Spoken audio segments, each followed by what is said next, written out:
Welcome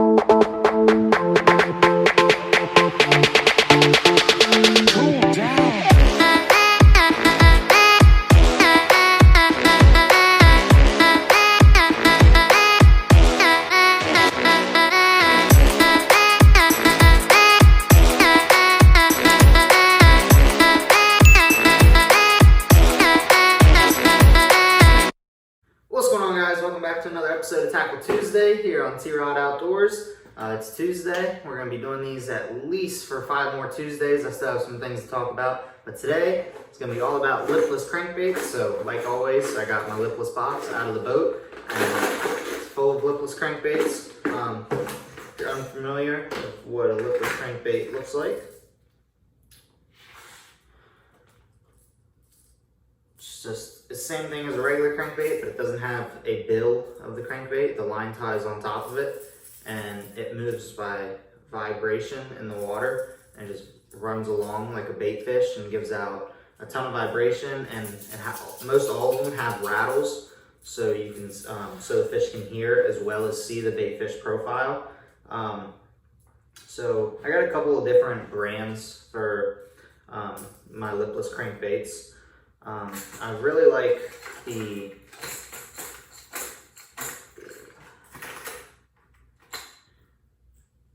this is a BattleBot. It's from,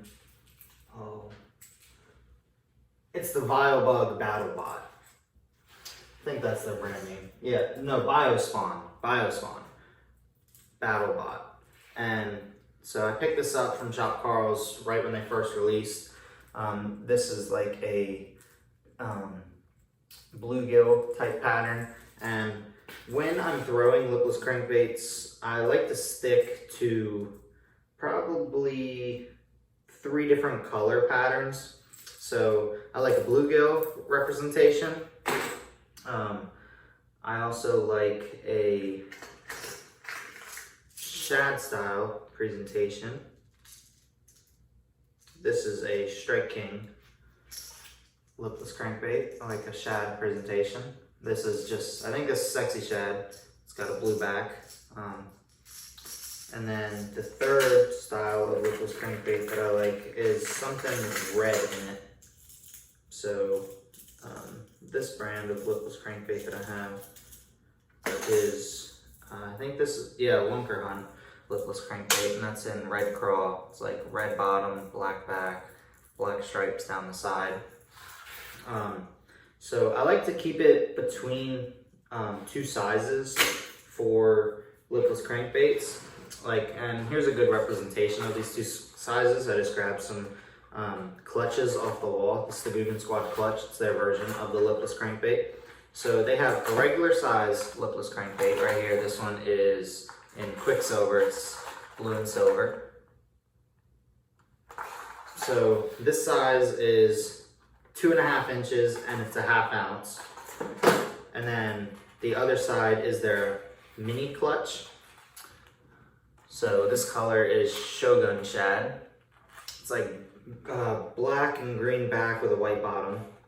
This one is 2.25 inch instead of the 2.5, and then it's 3/8 ounce instead of a 1/2 ounce. And sometimes it's nice to downsize, and when you want to downsize, so say you're throwing the 1/2 ounce version or any bigger style lipless crankbait, and it's heavier, and you're getting it down into the water column. Sometimes there's a lot of grass in the water column, and lipless crankbaits do really well in the grass if you can keep the grass off of the treble hooks. Sometimes that's a pain getting the treble hooks covered in grass. But if you're noticing that you're throwing a bigger style lipless crankbait and you just keep on getting a ton of grass every time you reel it up, one trick that you can do to help you is to keep that rod tip up, and that's going to bring the bait further up in the water column, so you can reel up here, keeping the rod tip up, and that way the bait stays higher in the water column. Or to combat the grass, you can downsize to a smaller lipless crankbait, one that weighs less or is smaller in size, to try to get that just above the grass line is where I like to throw these. I like to run them just along the top of the grass. That way the bass that are down in the grass can hear and see it as it goes by, and come up and hit it. But like I said, I got those two sizes. The Guggen Squad does a good job of having these two sizes readily available so that if one's too big, you can downsize a smaller one. There is actually, they make one that's even smaller than this. I'll grab it off the wall. It's a micro clutch. And this one is 1.5 inches and it's an 1/8 ounce. I've never thrown one like this.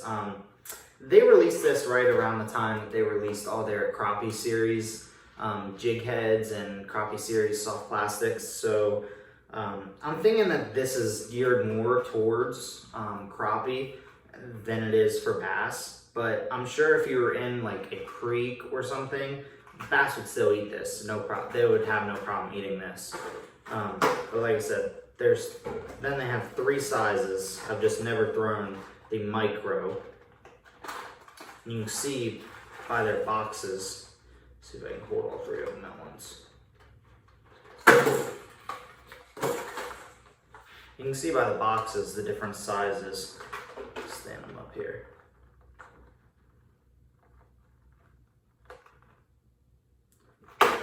So that's really, I don't have a whole lot to say about lipless crankbaits.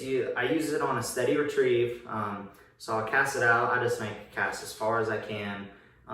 Sometimes I'll keep that rod tip up. I'll reel it, let it fall. Reel it, let it fall. Or you can do a steady retrieve, just a slow steady retrieve, get it to vibrate all the way back to the boat. But as this thing is rising and falling in the water column, that's my favorite way to do it, rather than just taking it and reeling it like this. I just reel it like this. Reel it, let it pause and fall. Reel it, let it pause and fall. Yeah, that's really all I have to say about lipless crankbaits. They're great fish catching machine when you're throwing them for bass. Like I said, I always target grass lines when I'm throwing the lipless crankbait, but they work on other structure as well, like a wood structure or sometimes in open water. If you get it down deep enough, it can work. But I just have different tactics for different style of baits. Like if I'm around wood structure, I want to throw a square bill crankbait and make it bounce off the wood. But these would work too. I'm not saying they won't. It's just my preference on how I like to fish them. But yeah, like I said, this box is all my lipless crankbaits in there. I have 2, 3, 4, 5, 6, 7, 8, 9, 10, 11. I have 12 lipless crankbaits in here at any time. I have a bunch of different colors from red, bluegill, shag patterns. I even have this one gold one. I really like the gold one on sunny days because that sun will shine off that gold and really be reflective in the water column. But let's see, what else can I talk about? Oh, I can talk about the rod specs. So I throw these on a medium action rod. Medium moderate is, I believe, it's the Guggen Squad Gold Series. I throw it on their reaction rod. And the reaction rod is 7'2", medium moderate, medium backbone, moderate tip. And why I do the medium moderate rod for the lipless crankbaits is that you want to let the treble hooks do the work. When you're fishing with treble hooks, you don't want to have a extra heavy rod and like a broomstick and just lay into the fish. You want that rod to bend as the fish are biting those treble hooks. That way they get hooked like that and you only have to do a little hook set rather than ripping their lips off with a broomstick.